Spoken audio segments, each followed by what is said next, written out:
conectados, ahorita mismo 68 personas.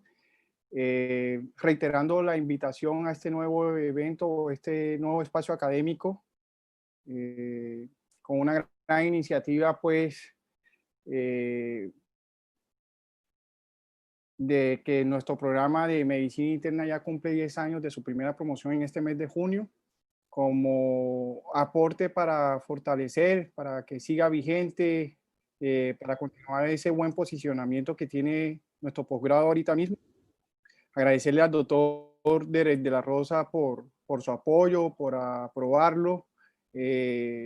Agradecerle a la jefatura de la residencia, a cargo de la doctora Carolina Mansur y toda la logística, a ese grupo humano de residentes que tenemos actualmente, que sin el trabajo de ustedes y de Carolina, creo que no podríamos haber llevado a cabo toda esta idea. Recordando hace 10 años esa primera promoción de parte de la doctora Daisy Rodríguez, que fue la jefe residente, la primera jefe residente que tuvo este programa, el doctor Marco Anaya, el doctor Jaime Castellón y mi persona. Y bueno, como la propuesta es que este es un espacio académico de todos y para todos, no solamente de egresados y docentes, sino de mucha gente que va a ser parte de este evento con invitados especiales. Y bueno, como parte de la idea, la propuse, tenía que abrir yo con una charla, una conferencia que me propusieron mis residentes mayores, que por cierto ya este mes terminan, y era que les hablara de MAPA. Me parece un tema interesante, la actualización de impacto para el internista. Hay que saber la interpretación del mapa. Hoy tenemos un moderador de lujo, un invitado especial, una persona de la casa, el doctor Manuel Dávila. Manuel es egresado de pregrado y posgrado de medicina interna de la universidad. Precisamente la segunda promoción fue mi residente menor. Manuel actualmente es internista en la Clínica Las Vegas de Medellín. Es docente de pregrado de la Universidad del CES. Y bueno, Manuel Fernando, tienes toda la palabra, eres de la casa y nuevamente bienvenido a la casa y bienvenidos todos a su casa. Buenas noches, Juan Camilo. ¿Me escuchan? ¿Aló? Sí, ¿No sí, te tengo escuchamos. video? ¿Me Escuchamos. escuchan? Sí, Ok. sí. Buenas noches a todos. Gracias por este espacio y gracias por la invitación, Juan Camilo. Gracias al Departamento de Medicina Interna en cabeza del doctor Derek y todas pues, las personas conocidas. Y bueno, el plan es empezar esta charla, tips importantes en la interpretación del mapa, ¿cierto? Una charla que nos pareció muy importante, sobre todo porque sabemos la hipertensión arterial es la principal causa de muerte cardiovascular a nivel mundial, con más de 10 millones de muertes por año. Y a pesar de todas estas iniciativas que son, pues, se ha aumentado la prevalencia y por ende el impacto adverso sobre la morbimortalidad cardiovascular. Entonces, Juan Camilo, yo pienso que bienvenidos todos a este espacio. Esperemos pues que no sea el último, vienen muchos espacios más. Y bueno, Juan Camilo, como tú dijiste, pues yo soy, gracias a Dios, de la casa, pregrado y posgrado de la Universidad del Norte, y bueno, estoy actualmente en Medellín, pero pues gracias por la invitación y empecemos con la presentación. Gracias, Manuel.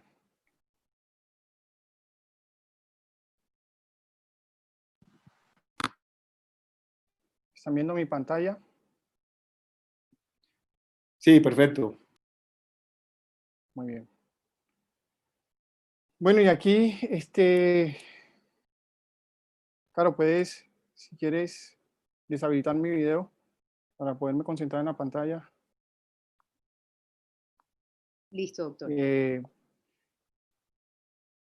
Aquí haciéndoles un poco de resumen, soy de pregrado y posgrado de la universidad, hago parte de la casa, como hemos hablado, hice cardiología clínica en la Universidad del Bosque, en Fundación Cardioinfantil, y hice un fellowship de imágenes cardíacas en la Universidad del CES.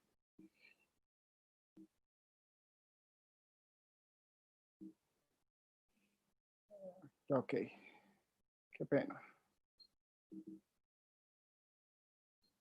Tengo un problema, Caro, para pasar las diapositivas.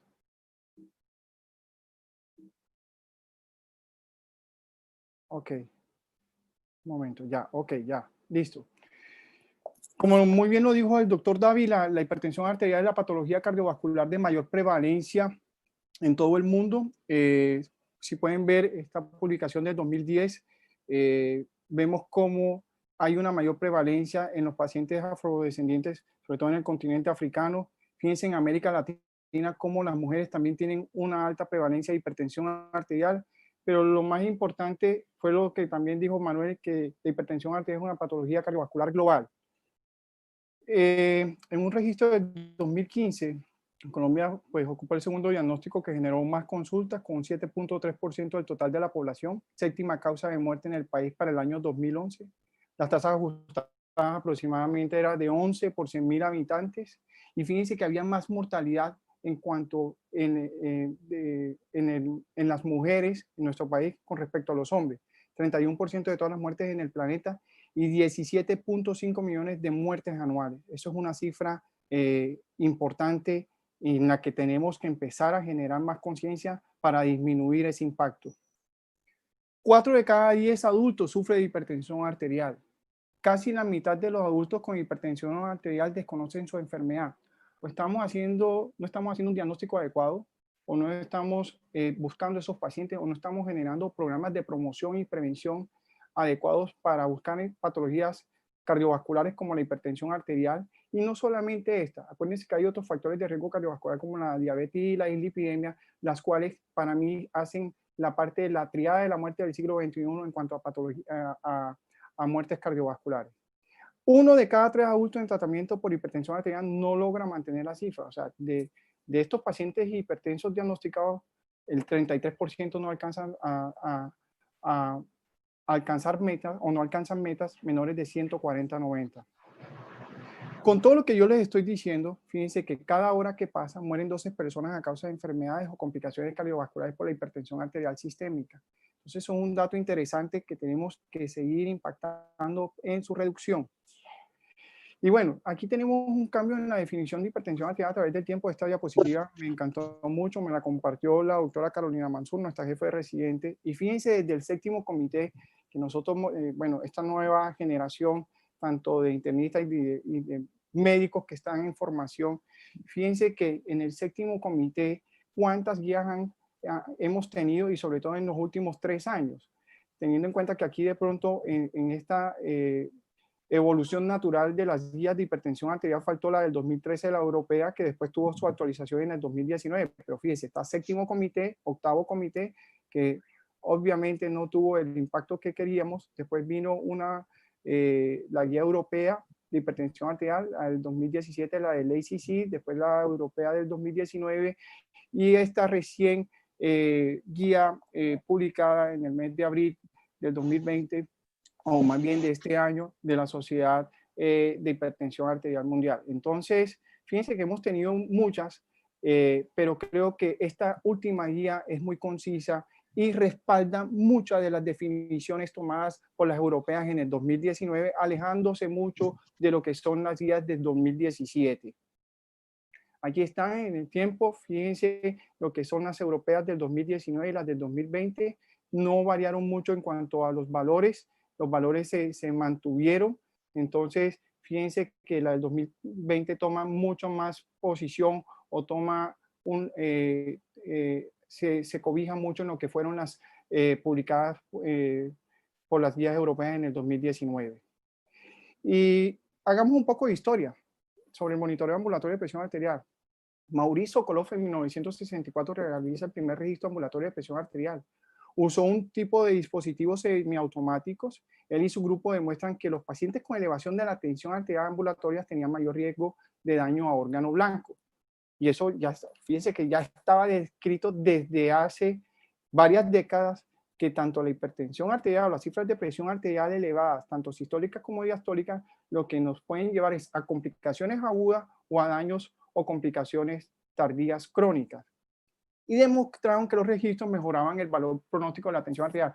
¿Por qué lo mejoraban? Y es la invitación que estoy haciendo desde que estábamos hablando de la prevalencia de la hipertensión arterial. Tenemos que generar más promoción y prevención. Tenemos que saber diagnosticar la hipertensión arterial. Tenemos que conocer muy bien los fenotipos. Y creo que el monitoreo de presión arterial nos da mucha información sobre esto.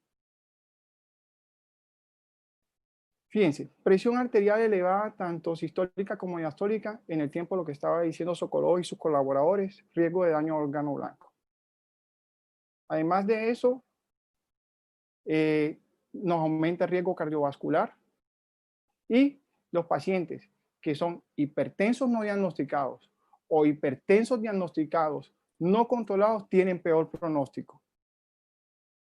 Hay un ítem que evalúa muy bien el monitoreo ambulatorio de presión arterial y es el ciclo circadiano.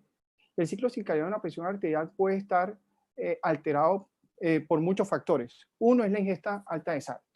Creo que recientemente, hace menos de un mes, realicé un live con el doctor Elkin Beltrán, neurólogo del hospital y docente catedrático también de la universidad, y hablábamos de que en Colombia y en la población de América Latina, nuestras comidas o nuestros alimentos tienen alta carga de sal, tienen alta ingesta de sal, tienen alto contenido y además de eso son platos que si uno mira desde La Guajira hasta el Amazonas, son platos típicos muy hipercalóricos, con mucha grasa, con mucha sal. Entonces, esto también nos puede alterar el ciclo circadiano con aumento de las cifras de presión arterial, sobre todo diurnas. Los suplementos ricos en potasio, también estábamos hablando ese día en una reciente revisión de esta guía del 2020 por la doctora Carolina Mansur, que todo lo que tenga todos estos productos preservativos tienen alto contenido de sodio, o sea, todo lo que tenga paquete. La hipervolemia, la hiperactividad del sistema nervioso simpático. Y aquí recuerdo mucho a mi profesor en cardioinfantil, al doctor Fernando Marín, y siempre nos hablaba del sistema nervioso autonómico y de esa actividad simpática elevada que tenemos desde que nacemos. Es que si vemos desde la embriología, nosotros tenemos un predominio del simpático sobre el parasimpático. Y hoy podemos ver que el simpático aumenta presión arterial, frecuencia cardíaca y frecuencia respiratoria, lo que nos confiere aún así en ausencia de hipertensión arterial que los pacientes en algún momento tengan riesgo cardiovascular. La disfunción autonómica también, esto es mucho del paciente anciano o de edad avanzada o del paciente con enfermedad de Parkinson, como muy bien lo habla el documento del 2019, que fue el último reciente para monitoreo de presión arterial. Las resistencias vasculares periféricas elevadas, como quienes, como los pacientes de edad avanzada. Acuérdense que estos pacientes tienen una rigidez arterial y con ellos tienen unas resistencias vasculares periféricas muy elevadas, además de que también son pacientes que son disautonómicos. Entonces, el paciente anciano siempre hay que tenerle un contexto totalmente distinto que en las guías del 2017 del ACC no se tuvieron en cuenta, pero los europeos volvieron y reafirmaron, miren, este contexto, este grupo etario es especial y tenemos que saber qué metas hay que manejar con ellos y de qué manera tenemos que hacer el diagnóstico de la hipertensión arterial. Porque son pacientes que pueden tener resistencias vasculares elevadas, pero a la vez pues, pueden ser muy disautonómicos, o pacientes que también tienen mucha propensión a la hipotensión postprandial. Entonces, las indicaciones del mapa: confirmación del diagnóstico o control de la hipertensión arterial. O sea, nos sirve para diagnóstico y para seguimiento del paciente con hipertensión arterial y mirar qué tan eficaz es el tratamiento. La identificación del fenómeno de bata blanca, que hablaremos más adelante, identificar patrones anormales, enfermedad de Parkinson o algún tipo de disautonomías y estudio de hipertensión arterial de alto riesgo. Entonces, estos pacientes de alto riesgo, ¿quiénes son? Los pacientes diabéticos, ¿sí? El paciente con dislipidemia o hipercolesterolemia, el paciente renal, ¿sí? Son pacientes de alto riesgo, el paciente de edad avanzada, las mujeres embarazadas también. Entonces, fíjense que más allá de lo que les acabo de hablar de las indicaciones de hipertensión arterial, también hay una indicación como es la hipertensión arterial secundaria, que esa es la que más buscamos, sobre todo en pacientes adolescentes o pacientes jóvenes. También tenemos la evaluación de la hipertensión, como les había dicho, en pacientes disautonómicos. Y otro grupo o contexto distinto en el que nos ayuda mucho y en el que tenemos que trabajar, tanto medicina interna o todo el que haga control prenatal, al igual que ginecobstetricia, hay que darle una importancia a la mujer embarazada o al diagnóstico de hipertensión arterial en el embarazo. La hipertensión arterial enmascarada puede estar presente hasta en 1/3 de las embarazadas. Y ojo, puede llegar a un 60% si a estos pacientes embarazadas se les encuentra por monitoreo de presión arterial, hipertensión arterial nocturna, haciendo de que estas pacientes tengan alto riesgo de complicaciones materno-fetales. Entonces, no olvidemos a las embarazadas, que creo que es un grupo que podemos trabajar de manera multidisciplinaria y en el cual el monitoreo de presión arterial nos puede dar mucha ayuda. Fíjense, esto es una diapositiva interesante y la traigo a colación. Fíjense que desde el 2007 y todo lo que mostramos en esa diapositiva, es más, en un consenso que fue publicado en Circulation en el 2013 de todo lo que es la definición y los rangos utilizados para monitoría de presión arterial, no han variado. Estoy diciendo que esta diapositiva la tenía yo montada desde el 2013 y ahora les voy a mostrar lo que nos dice la guía del 2020 más el documento que fue publicado en el 2019. Aquí están las guías prácticas de hipertensión arterial, fíjense que no cambiaron. Entonces, en consulta, mayores de 140 a 90. Si tenemos por monitoreo, mayor de 130 a 80 en los promedios de 24 horas. Durante el día, mayor de 135 a 85. Durante la noche, mayor de 120 a 70. Esto es diagnóstico para hipertensión arterial por mapa. Y lo que es la automedida o medición en domicilio cuando son mayores de 135 a 85, que es una propuesta que ha persistido en el tiempo por la Sociedad Británica de Hipertensión Arterial. ¿Cómo es la práctica actual de hipertensión arterial? Registro alto de presión arterial en la consulta. Lo más conveniente y lo que está indicado es que usted estudie al paciente con un monitoreo ambulatorio de presión arterial, con un mapa, o que también además de eso usted puede correlacionar con un AMPA, que es, el AMPA es la automedición de las cifras de presión arterial en domicilio. Solicitar mapas, tener mucho en cuenta que lo que tiene mayor valor predictivo para hablar en el tiempo o en cuanto a pronóstico de presentación de complicaciones cardiovasculares de lo que nosotros describimos en el monitoreo de presión arterial son los promedios. Entonces, fíjense que para que un monitoreo sea técnicamente adecuado siempre te tiene que mostrar los promedios en 24 horas, los promedios diurnos y los promedios nocturnos. Y así hablar si hay una hipertensión arterial de acuerdo al fenotipo, que más adelante les voy a hablar nuevamente, de bata blanca enmascarada o hipertensión arterial verdadera o persistente. Algo que siempre les he dicho a mis estudiantes y a los residentes, y cada vez que hablo de hipertensión arterial y riesgo cardiovascular: todo paciente hipertenso, usted tiene que hacerle una estratificación sistemática de riesgo cardiovascular. Ya sea que usted utilice el SCORE, que utilice la cálcula del ACVD-RISC del ATP4. Para nuestra población colombiana está obviamente el SCORE de Framingham, ajustado a 0.75, está validado, pero lo más importante es que usted estratifique el paciente con hipertensión arterial en estudio o con cifras de presión arterial elevadas, ¿sí? Elevadas, que no llegan a un grado de hipertensión arterial, porque ahí cambia todo. Todo paciente que tenga una prehipertensión o cifras de presión arterial elevadas por encima del rango normal, o que ya tenga una hipertensión arterial estadio 1 con alto riesgo cardiovascular, usted tiene que intervenirlo farmacológicamente y no farmacológicamente. Entonces, factores a tener en cuenta para el momento de interpretar un mapa: presión arterial media en las 24 horas, como les dije; comportamiento de la presión arterial diurna, o sea, sus promedios diurnos, los promedios nocturnos; comportamiento de la presión arterial matutina, que es una vez al despertarse. Algunas descripciones, o más bien pocas que se han hecho, dicen que uno mira la oleada matutina 4 horas después de que el paciente se despierta. La variabilidad de la presión arterial, que hoy por hoy los equipos nos están dando esa desviación estándar que contamos a los lados de las cifras de presión arterial, tanto sistólicas como diastólicas, y en cada periodo del día que se dan. Se dice cuando esta desviación estándar está por encima de 10, estamos hablando de variabilidad de la presión arterial. Y algo para tener en cuenta: la variabilidad de la presión arterial, sobre todo la variabilidad durante las horas diurnas, son las que están más asociadas a complicaciones cardiovasculares como el accidente cerebrovascular.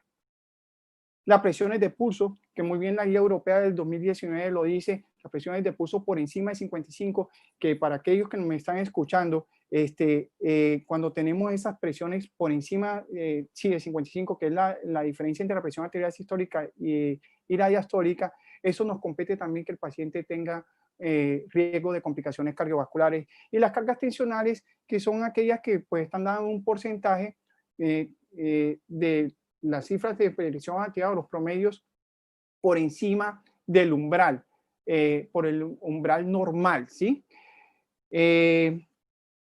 Hace tiempo se creía que las cargas tensionales tenían, o más bien estaba descrito que eran por encima del 40%.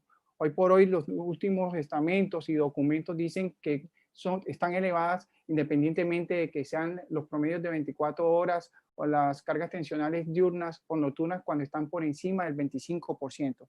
Entonces, digamos que cuando ustedes vean cargas tensionales por encima del 25%, eso también tiene su tinte para hablar de que el paciente puede tener pronóstico para complicaciones cardiovasculares.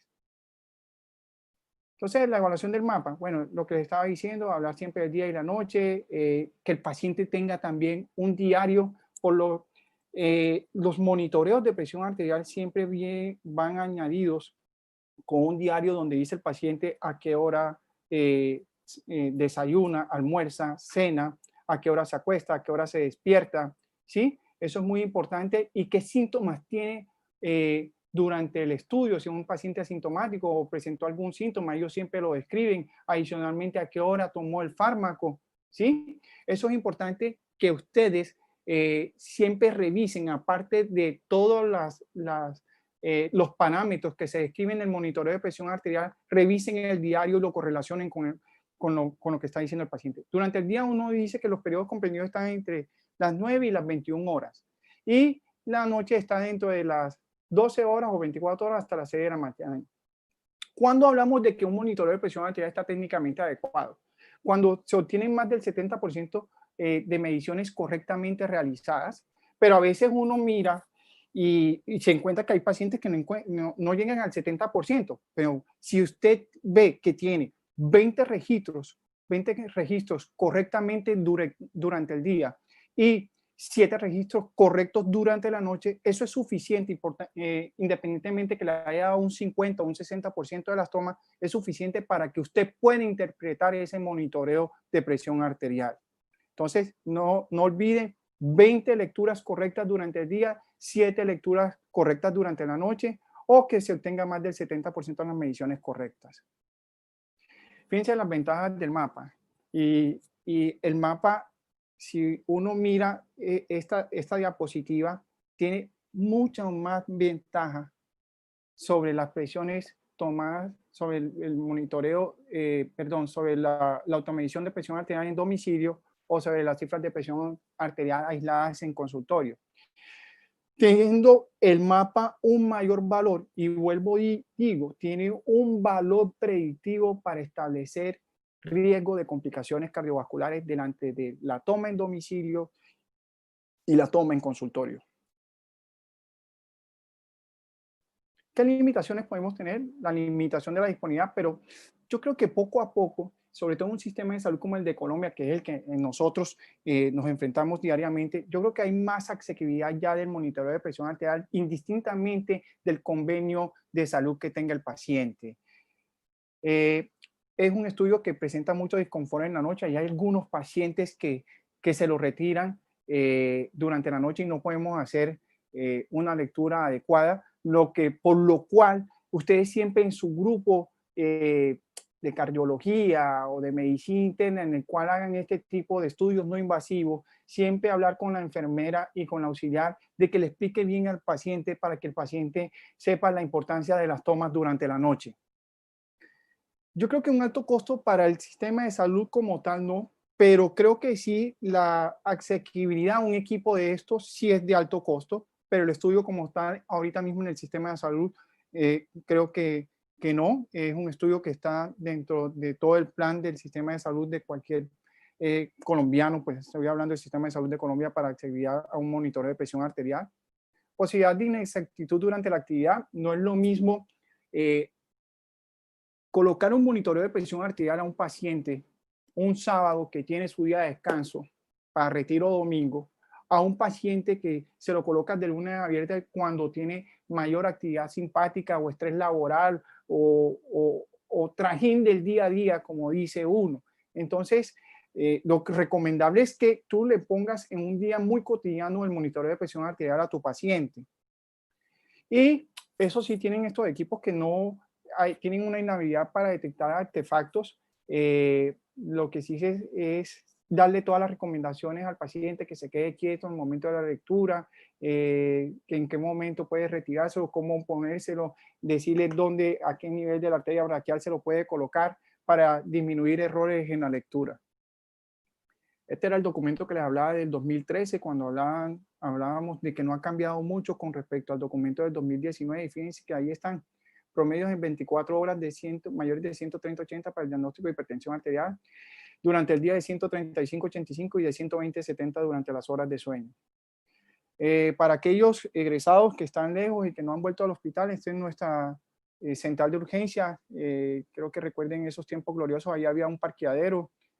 Tenemos hoy en día 58 camas en nuestras salas de observación, están por pabellones. Esta es la nueva imagen de nuestro hospital y de nuestro servicio de urgencia. ¿Y qué dicen las guías actuales del mapa?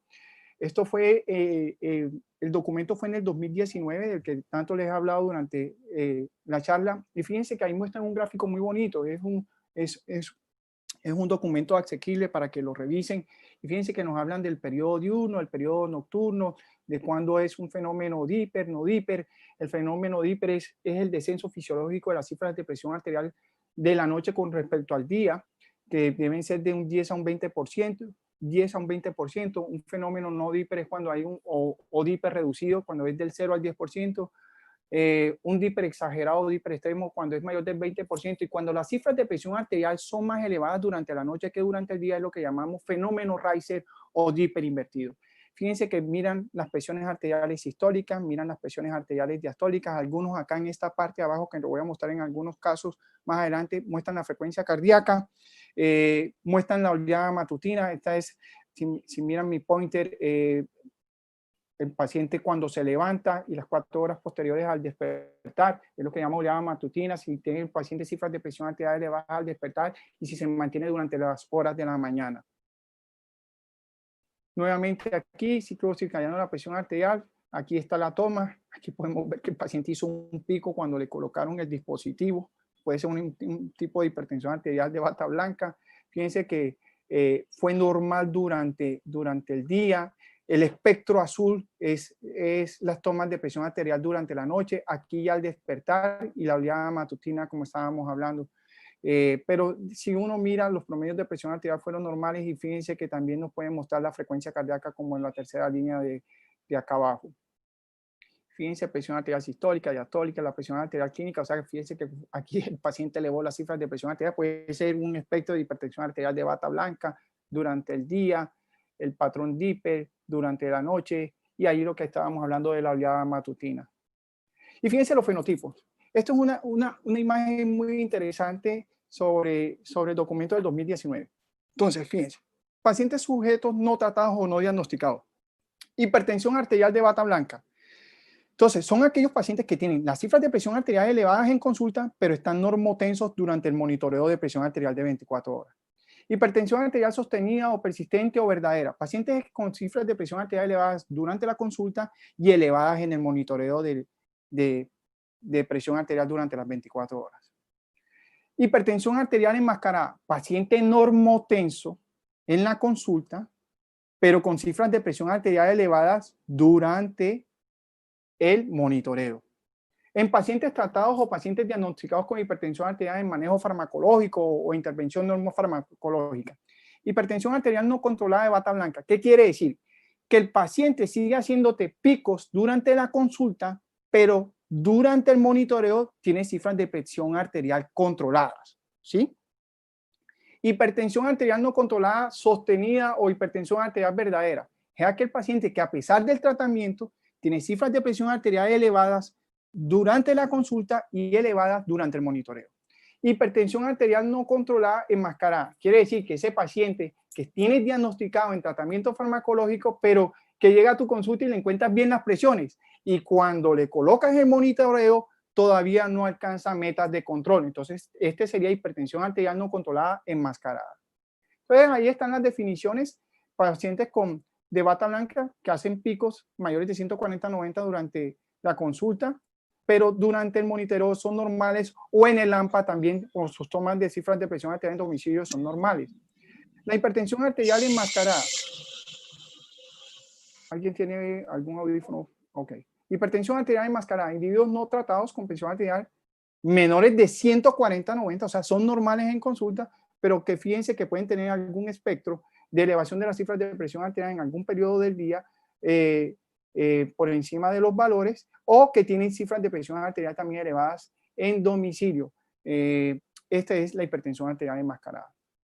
Ya hablamos del fenómeno Dipper, ya les dije, bueno, en cuanto al descenso, también se puede hacer una correlación, y eso lo pueden hacer ustedes si no les dan el fenómeno Dipper. Ustedes hacen una relación de los promedios de la presión arterial de noche, sistólica o diastólica sobre las de día. Eso es lo que, si este consciente le da de 0.8 a 0.9 es normal. Cuando es mayor de 0.9 pero menor de 1 es fenómeno no Dipper o reducido. Cuando es mayor de 1 o igual a 1 es Dipper inverso o fenómeno Reiser. Cuando es menor de 0.8 es un Dipper extremo o Dipper exagerado.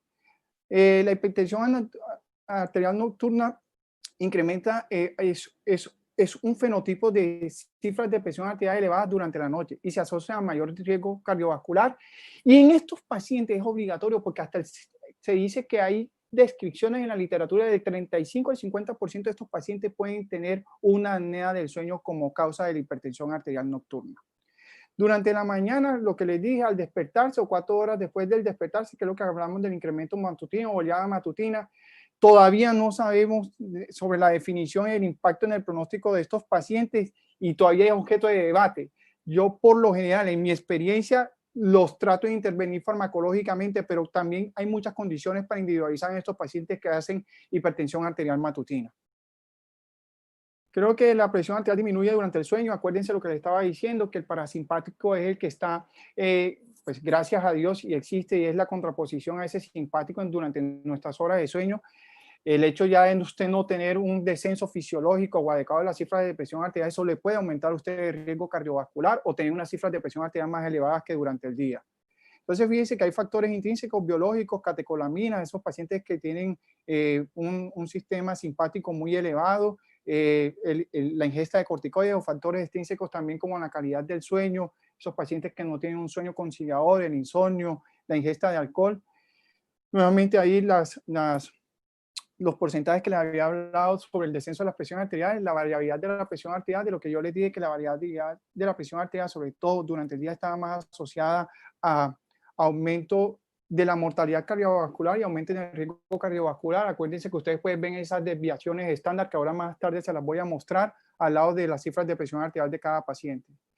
Esto era valores según la edad gestacional, pues eso es difícil de aprender, pero creo que esa tabla la podemos tener. Siempre trabajar esta parte con todo lo que es la parte de ginecobstetricia, control prenatal y todos estos médicos o todo el equipo multidisciplinario de nuestras embarazadas. No olvidar, la hipertensión arterial enmascarada puede estar en 1/3 de las mujeres embarazadas y puede estar en el 60% de pacientes embarazadas pueden tener hipertensión arterial nocturna, lo que nos aumenta el riesgo de complicaciones materno-fetales. En cuanto a los casos clínicos, pues aquí mostrar la hipertensión arterial de bata blanca, para resumir, el paciente que hace el pico al momento de la colocación del dispositivo y la hora siguiente con normotenso, y fíjense que después hace nuevamente un pico ya acercándose a la hora de retiro. Hipertensión arterial con Dipper positivo, un paciente con cifras de presión arterial sistólicas y diastólicas elevadas, pero fíjense que con un adecuado descenso durante la noche. El espectro azul es el periodo nocturno. Aquí tenemos una hipertensión arterial nocturna y al despertar, pero fíjense que el paciente, yo diría que tiene unas cifras de presión arterial sistólicas elevadas durante las 24 horas, las cuales persisten durante la hora de la noche, o sea, que tiene un fenómeno no Dipper y con un nuevo pico que se mantiene al despertar. Aquí podemos ver lo que les decía, los promedios de presión arterial. Ustedes pueden ver aquí en la gráfica los promedios de presión arterial sistólica durante las 24 horas, el día, durante la noche. Al igual que las diastóricas, la frecuencia cardíaca, las presiones de pulso, fíjense que están por encima de 55. Esto es un paciente que tiene una hipertensión arterial de predominio sistólico durante las 24 horas con un fenómeno que, si bien es cierto, es un hiperpositivo para el sistólico, porque 9.7 es 10, tiene hipertensión arterial nocturna. Entonces, digamos, tiene un descenso fisiológico, pero tiene hipertensión arterial nocturna con presiones de pulso incrementadas. Este paciente tiene un riesgo cardiovascular aumentado. Y este es de los pacientes que uno no quisiera encontrarse. Y es a lo que yo también les doy un mensaje a todos aquellos que se dedican o a la lectura o a la interpretación o a los cuales les llega el monitoreo a sus manos como médicos tratantes. Cuando vean estas cifras de presión arterial, por Dios, intervengan al paciente, porque ese paciente a veces tiene el monitoreo en la mano y hace la complicación cardiovascular y nunca llegó donde su médico tratante. Fíjense estas cifras de presión, yo por lo menos coloco en mi descripción de entrega prioritaria o que el paciente sepa que por qué lo estamos llamando para ver si lo podemos intervenir mientras que llega a su médico tratante. Presiones arteriales durante el día de 190 a 73. Fíjense la desviación estándar, que era lo que estaba hablando de la variabilidad. Algo que le encanta mucho al doctor Osvaldo Lara y al doctor Elkin como neurólogos, y ahí está, que sí tiene implicaciones para accidentes cerebrovascular. Entonces, fíjense, 190 a 73 durante el promedio de 24 horas, 187,72 durante el día y en el periodo nocturno de 201,76, lo que quiere decir que tiene más cifras de presión arterial, o sea, tiene cifras de presión arterial más elevadas durante la noche que durante el día, que es lo que llamamos un fenómeno Reiser o Dipper invertido. Y fíjense las cargas tensionales, acá las tienen, todas las cargas tensionales históricas estuvieron 100% elevadas. Entonces, es una paciente que teníamos y a la cual llamamos y le dijimos, mire, venga, la sentamos, hicimos una pequeña intervención mientras que le llevaba el monitoreo a su médico tratante. Pero por favor, intervengan a estos pacientes. Estos pacientes, cuando ustedes vean un monitoreo de tal calidad, no esperen a que lleguen a su médico tratante, porque posiblemente en las 24 horas siguientes les puede hacer un accidente cerebrovascular o cualquier tipo de complicación aguda. Conclusiones, tanto el MAPA como el AMPA son métodos útiles en el seguimiento del paciente hipertenso. Con una ventaja del MAPA, aportan la medición de la presión arterial nocturna, que no se puede obtener en las domiciliarias. El MAPA se debe realizar en todos los sujetos para confirmar el diagnóstico, como lo hemos dicho, cuantificar el efecto de bata blanca, asegurar la severidad de la hipertensión, hablar de los distintos fenotipos, hipertensión arterial enmascarada, detectar la hipertensión arterial nocturna, alteraciones del perfil circadiano y la variabilidad a corto plazo. Fíjense que no todo en la pandemia ha sido malo. Me ha permitido mucho más tiempo con mi pequeña hija. Esto fue un regalo que me hizo hoy de una de las actividades de su colegio con respecto al Día del Padre. Una funda donde me pintó y se pintó ella. Esto me hace feliz, esto me hace pensar que tenemos esperanza. Y los médicos buenos tratan las enfermedades, los médicos excelentes tratan a los pacientes. Sí, que no todo lo es malo. Hoy mi hija me hizo esto. Excelentes tratan a los pacientes que tienen enfermedades. Esto es de William Osler. Doctor Manuel Dávila, la palabra es suya. Muchas gracias. Bueno, Juan Camilo, excelente charla. Yo creo que expusiste estos puntos que son, digamos, los más álgicos, donde uno en la práctica, como médico internista, como médico general de programa cardiovascular,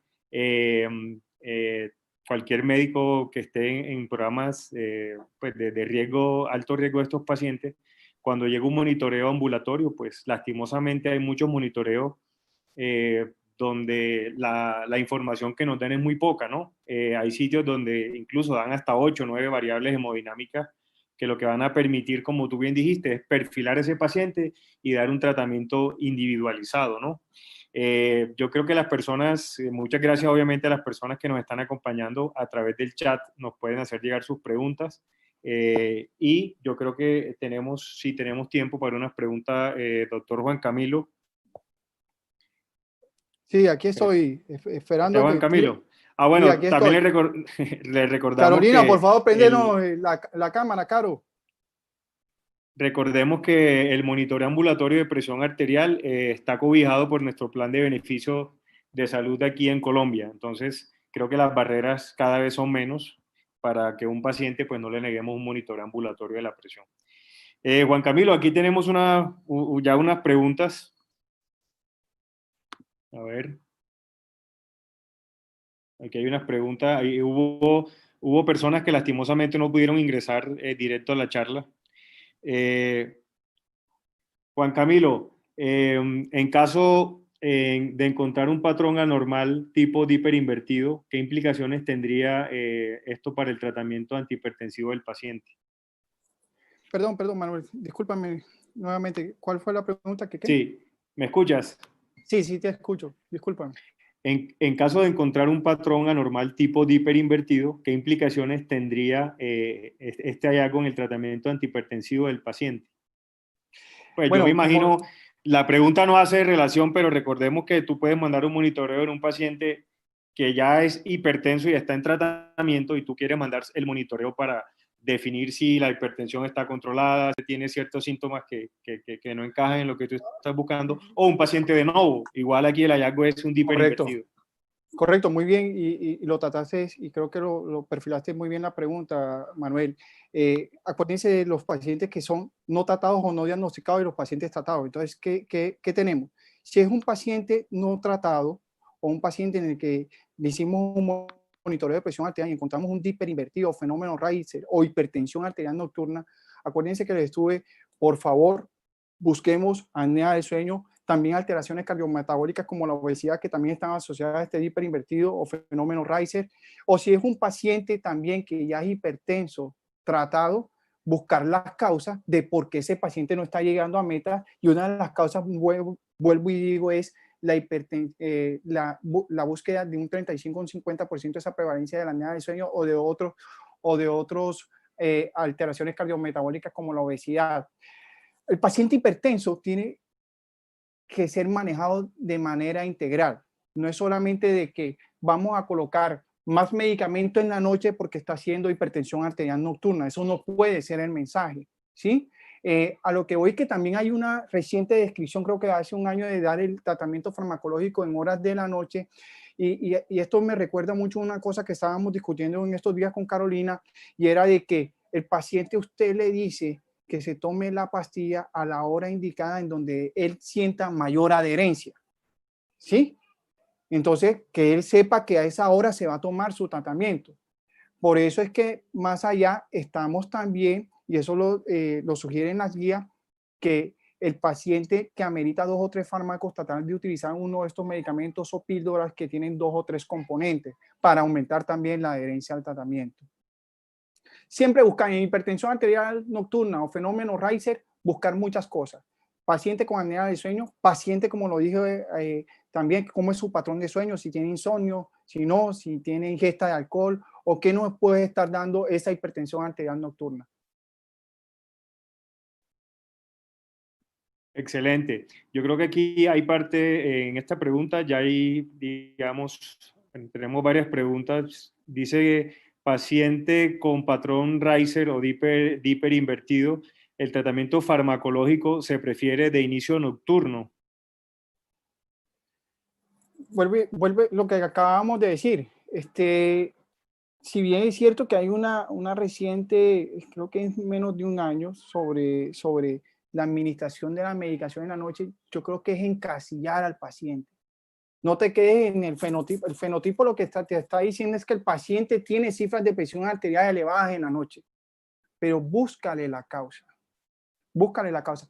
Creo que tiene hasta mucho mayor contextualización para complicaciones materno-fetales, la embarazada, como le estaba diciendo, porque un 60% de estos pacientes puede tener hipertensión arterial nocturna y es un contexto distinto. Pero en este contexto que no es la embarazada, busca causas y una de ellas la apnea del sueño.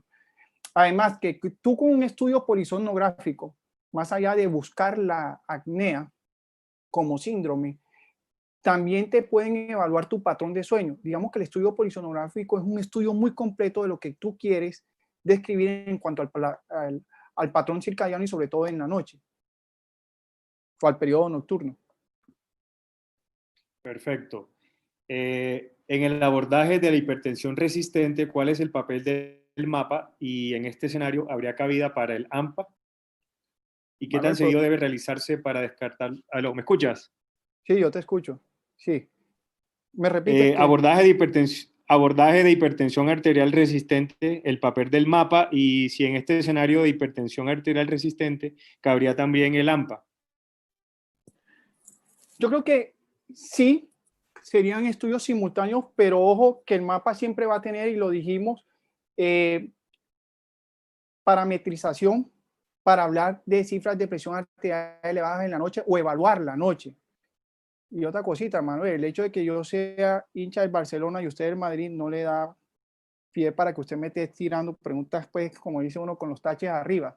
Pero bueno, a lo que voy es que en la hipertensión arterial resistente, el mapa tiene mucha indicación. Sobre todo que recordemos cuál es la definición de hipertensión arterial resistente.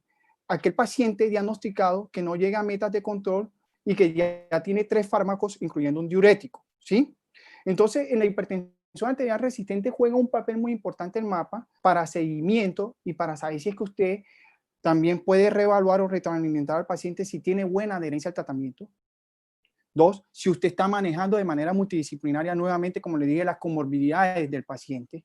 Si usted le evaluó si el paciente tiene apnea del sueño, si el paciente tiene un sueño conciliador, cómo está la actividad simpática de ese paciente, si el paciente sigue en ingesta de alcohol, si el paciente tiene obesidad o está en sobrepeso con un índice de masa corporal elevado, si el paciente es tabaquista. Entonces, tiene que buscar mucho entre la hipertensión arterial resistente, porque si no terminas poniéndole hasta 5 fármacos al paciente. Y en la descripción de este documento del 2019 dice que los pacientes que tú le pones 5 fármacos, solamente el 27% llegan a metas de control. O sea, que esto no es de darle más fármaco, más tableta, aumentar dosis, sino de ir buscando dentro de ese fenotipo qué más condiciones tiene que intervenir el paciente. Y te dicen que el seguimiento puede ser de 3 a 6 meses, lo puedes hacer de manera simultánea con el AMPA porque sí te va a servir, pero siempre teniendo en cuenta que el mapa está por encima porque te hace evaluaciones de cifras de presión arterial nocturna con perfil circadiano. Excelente, sí, de eso es lo que tú nos hiciste, digamos, el objetivo del monitoreo no solo es diagnosticar la hipertensión, porque eso, digamos que tú lo puedes hacer también con el AMPA. El objetivo o el plus que te da el monitoreo de 24 horas es ese perfil fenotípico que tú vas a tener en el paciente para poder hacerle un abordaje individualizado, ¿cierto? Eso es lo que de pronto es el gran objetivo que nos deja el mapa, de poder a un paciente que lo estamos tratando o otro colega lo está tratando de otra manera y una hipertensión que no está controlada, con un mapa, con unas buenas variables hemodinámicas reportadas, uno puede hacer un buen perfilamiento y un buen tratamiento directo. Bueno, a ver qué más preguntas tenemos. Permíteme, qué pena, claro. Yo sé que tú eres moderador, quería saludar a alguien de Argentina, al doctor Yaroslav, creo que es, fíjate, un egresado desde Buenos Aires. Yaro, yo creo que en cuanto a lo de mecánica vascular, sí, sé que en Argentina tienen, en Buenos Aires tienen unas clínicas de hipertensión arterial muy completas, manejan mucho lo de mecánica vascular. Lo que pasa es que la accesibilidad para mecánica vascular de nosotros en nuestro país es poca. Creo que en Barranquilla, de los dispositivos de mecánica vascular, creo que lo utilizan nomás el doctor Janes Huelva en cardiodiagnósticos. Pero sí, obviamente te aumenta y te da muchos más parámetros en cuanto a los fenotipos.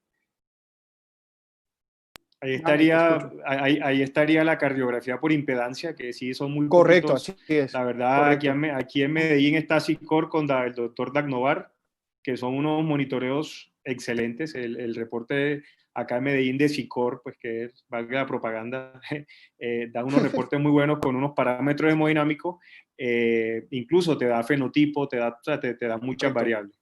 Pero yo creo que más allá, el mensaje de Manuel, y más allá de la pregunta que hizo Yaro y lo que tú estás comentando, es que con lo que yo les acabo de dar, nosotros podemos intervenir y disminuir riesgo de complicaciones cardiovasculares si aprendemos a manejar lo básico del monitoreo de presión arterial.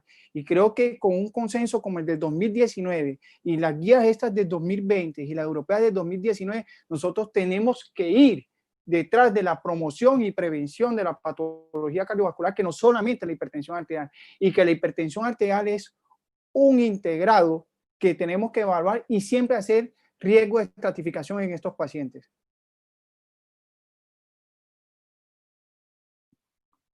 Excelente, Juan Camilo. Muy bien.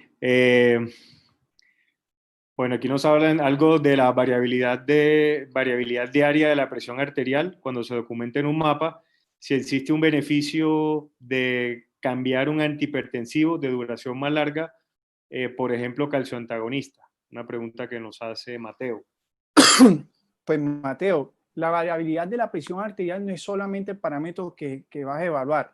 Quiero que tengas en cuenta que siempre el que tiene mayor valor predictivo para complicaciones van a ser los promedios. Siempre mira los promedios en 24 horas diurnos y nocturnos.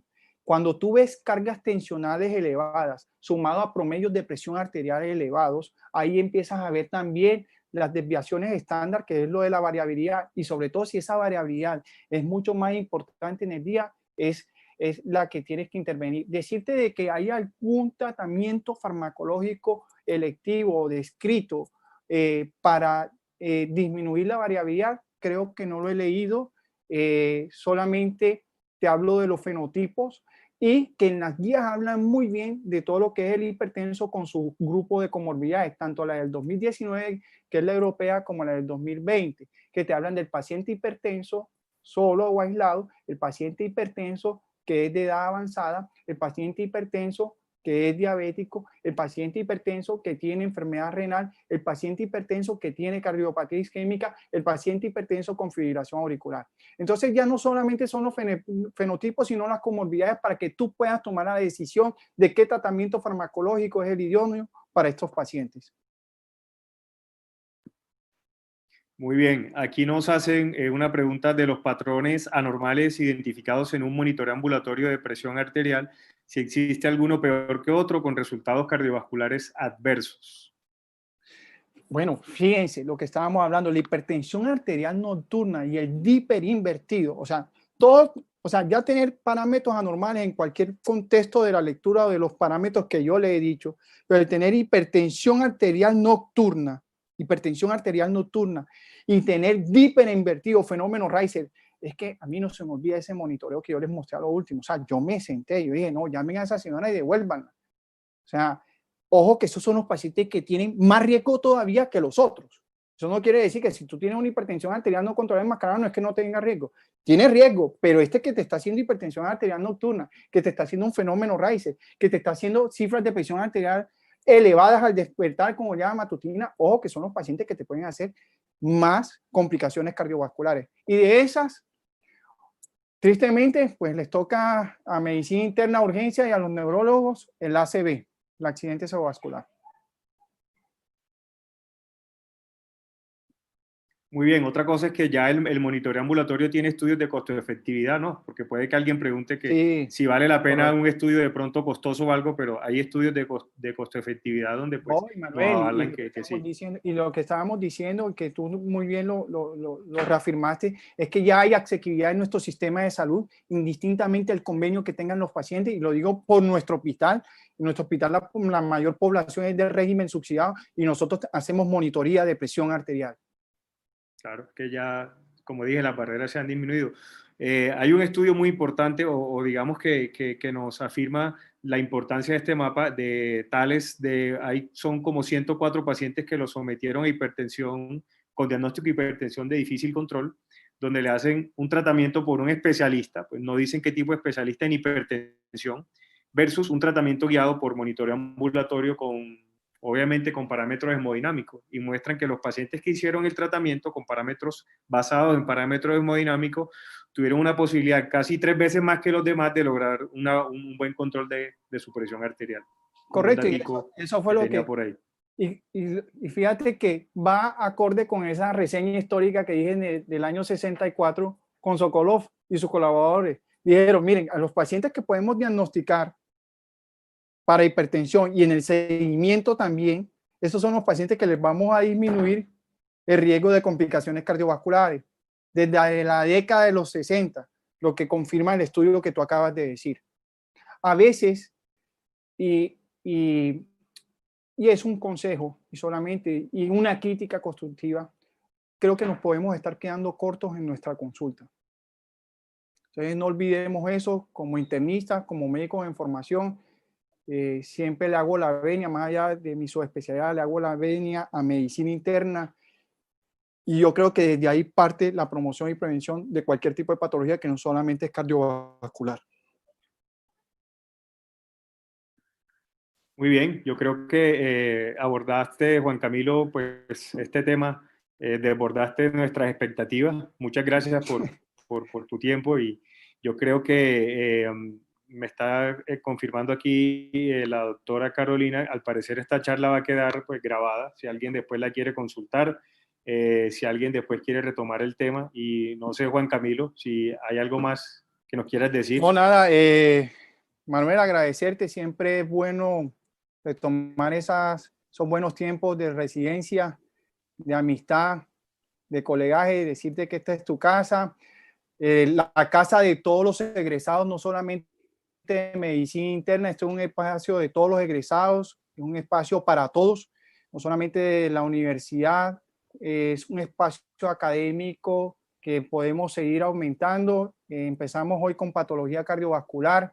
Les tengo otro de lujo, ese era volante 10 en su momento, el doctor Marco Anaya viene con la próxima charla, conferencia, egresado también, con una muy buena charla, los voy a dejar ahí picaditos. Y gracias, Mane. Juan Camilo, decir lo que estoy diciendo no es ninguna redundancia, la verdad, una charla muy brillante, muy didáctica, de mucha enseñanza para todos, incluso nosotros los docentes. Gracias por tus palabras cuando iniciaste tu conferencia, pero creo que ustedes todos son producto de un equipo donde muchos de los docentes que ustedes bien conocen, como el doctor Arcelio Blanco, el doctor Elías Forero, Total. Carlos Vinicio, Oscar Páez, algunos que se me quedan en el tintero cuando comenzaba el programa, fueron todos artífices y hemos seguido aportando a cada uno un granito de arena para tener esto que son ustedes, que cada día lo vemos realmente creciendo en sus especialidades y lo que vienen desarrollando y destacándose. Así que cada uno de los docentes del posgrado de medicina interna aportan su granito de arena para esto. Y de paso, pues veo que dentro de los asistentes está el doctor Eduardo León Ponce, médico internista allá en Chile, quien estuvo rotando con nosotros por acá una temporada. Me satisface verlo aquí, quiere decir que ya superó, para los que no lo sabían, estuvo con COVID en cuidados intensivos y bueno, el estar aquí quiere decir que ya se recuperó plenamente de esto, así que Eduardo, un saludo en la distancia allá a Chile. Y bueno, a todos los presentes, a los docentes, al doctor Elías Forero, al doctor Elkin, al doctor Arcelio Blanco y al que se me escape por no verlos a todos, pues gracias por estar aquí presentes y esta actividad que vamos a estar desarrollando los martes, donde Juan Camilo va a ser el organizador, ya tiene ya todo esto hasta noviembre listo, así que la invitación a seguir en esta actividad los martes, los lunes y los jueves del Club de Revista. Vendrán otras actividades que sé que van a ser del gusto de cada uno de los internistas y de los que se están formando, porque van a acrecentar su conocimiento, que son otros docentes en otras etapas de formación, que ya les avisaremos con tiempo en qué momento qué día se van a seleccionar. Es lo que quería decirte, Juan. Muchas gracias. Y a Manuel. Profe, gracias. Gracias a ustedes, gracias al profe Forero, a todos los que estuvieron presentes. 10 años se nos fueron ya, pero en puro conocimiento. Yo retomo algo del doctor Arcelio Blanco, que alguna vez me dijo, Juan, el conocimiento hay que compartirlo y si puedes también róbalo. Y en eso estamos, robándolo. Un gran abrazo para todos y feliz noche. Sí. A Manuel también, una feliz noche para todos. Gracias. Profesor Derek y a todos los profesores, muchas gracias por su participación y a todos los que nos acompañaron esta noche. Feliz noche y que descansen. Feliz noche.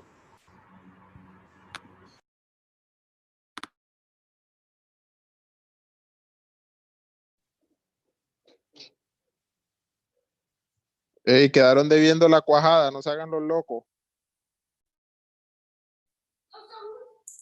Quedaron debiendo la cuajada, Juan.